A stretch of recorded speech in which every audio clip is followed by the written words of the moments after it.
Well, the history really was Mick and I, a couple of other guys, started a band which we've got a good reputation around locally. That was about 2011. We swapped in Andy about 2014, something like that, and then Nick just about a year ago. At that point we decided to change the name, so we didn't want to feed off our last reputation, I suppose, try something different, move a little bit more blues rock, so that's what we've been working towards this last 12 months.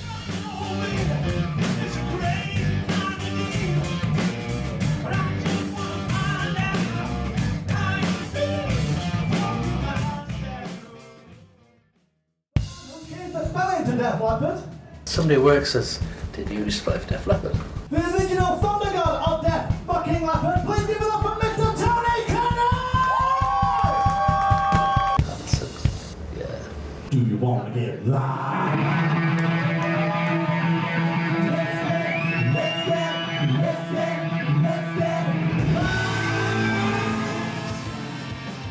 Been together about 8 months. Us through about 8 months. Found Finn up back for a bus. I wanted to make the music that I loved and then realised I could make it better than the music I loved.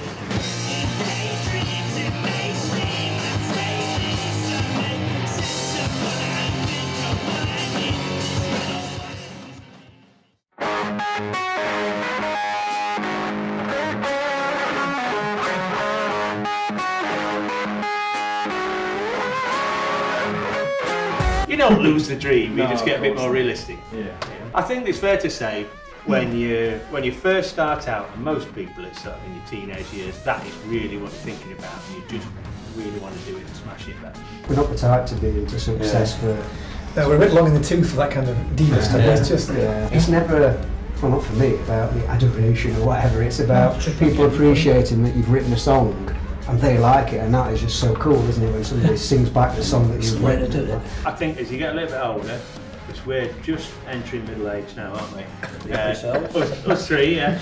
Not young Nick, but you start to think, well, I'm not bothered because we're just passionate about the music, so not so much. But that said, agent tipped up and said, we've got you a big gig, Madison Square, we'll be there. We all enjoy it. It's a release on a weekly basis and that, but at the end of the day we're all here because we all believe, one, in each other, and two, that we can do something with it, you know what I mean? Fun with people you get on with. Exactly, the music they make is nothing like it. Yeah. And that the people in the crowd genuinely enjoy it, not like adore you as a player or whatever. Oh, they it's just just generally fun, enjoy it. And it has been the same whenever I've done music, same original material. Yeah. I would much rather my art be world famous than myself be world famous, you know what I mean? I think that would be more satisfying personally, you know. We're really old and we're still getting on top of it. It's like being in a proper band.